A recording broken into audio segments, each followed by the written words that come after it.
Assalamualaikum warahmatullahi wabarakatuh. Halo adik-adik, siswa-siswi se-Sulawesi Selatan. Bagaimana kabarnya hari ini? Semoga kita semua senantiasa dalam keadaan sehat. Dari Studio Dinas Pendidikan Provinsi Sulawesi Selatan, dalam program Smart School, Generasi Smart berkarakter cerdaski.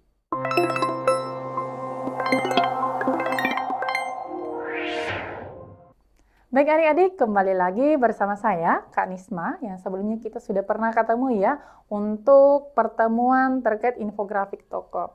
Jadi, materi hari ini, ensiklopedia tidak jauh dari materi infografik tokoh. Keduanya memiliki kaitan, infografik tokoh memuat visualisasi datanya, sedangkan ensiklopedia berupa informasinya secara lengkap, gitu ya.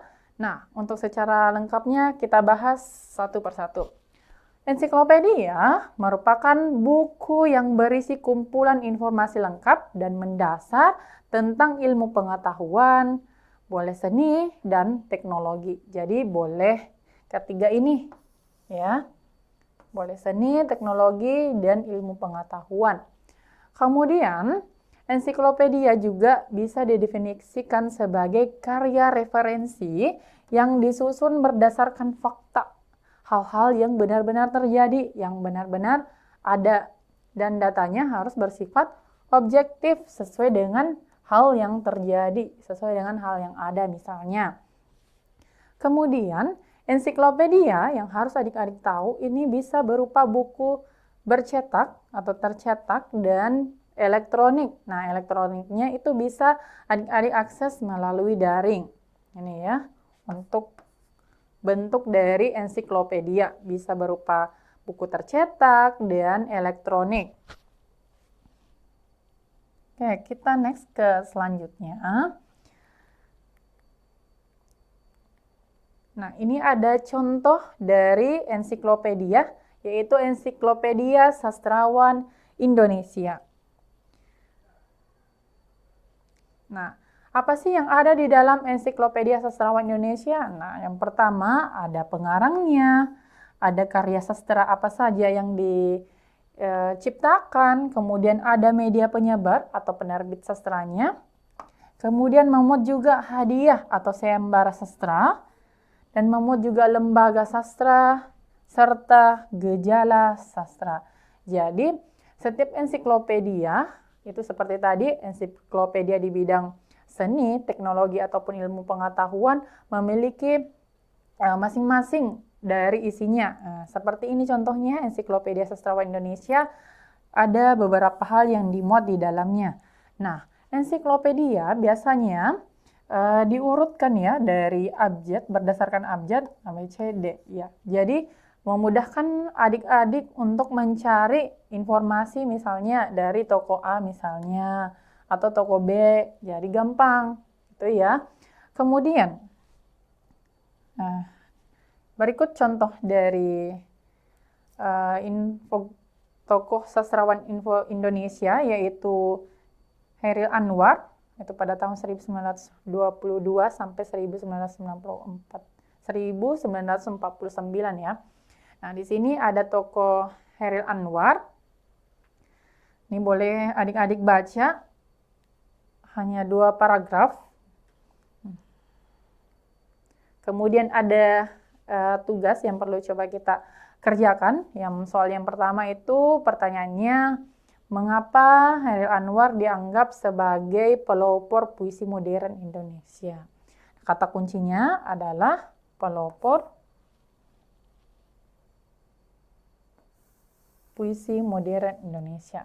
Jadi kita cari di teksnya kata pelopor puisi modern Indonesia. Nah, ada yang sudah dapat? Nah, ini ya, ada sebagai pelopor puisi modern Indonesia. Kenapa dia disebut dianggap sebagai pelopor puisi modern Indonesia? Ini ada di teksnya. Lahir di Medan dan pindah ke Jakarta pada usia muda, ia tumbuh sebagai pembaca sastra dunia yang berpengaruh pada gaya puisinya. Ada gaya puisi ya. Nah, Chairil menolak bentuk puisi lama, penuh aturan, dan menghadirkan bahasa baru yang lugas, kuat, individualistik, kemudian penuh semangat, pemberontakan. Ya, ini adalah alasan mengapa dia dianggap sebagai pelopor puisi modern.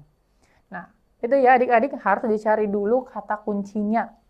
Kemudian untuk soal yang kedua, apa sih makna julukan Chairil Anwar yaitu si binatang jalang? Coba kita cari kata si binatang jalan. Ada yang sudah dapat? Kita hapus dulu ya garis-garisnya.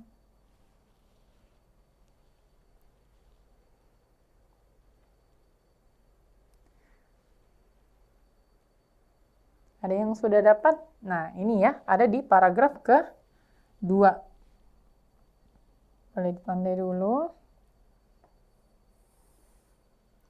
Pengaruh Chairil Anwar sangat besar dalam perkembangan sastra Indonesia. Nah, kepribadiannya yang bebas dan keras kepala membuatnya dijuluki si binatang jalang. Jadi ini alasannya.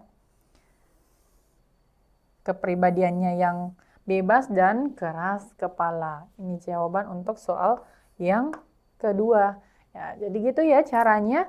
Cukup cari saja kata kuncinya supaya memudahkan adik-adik mendapatkan informasi terkait apa soalnya yang dipertanyakan. Nah, untuk pertemuan kita terkait ensiklopedia sampai di sini.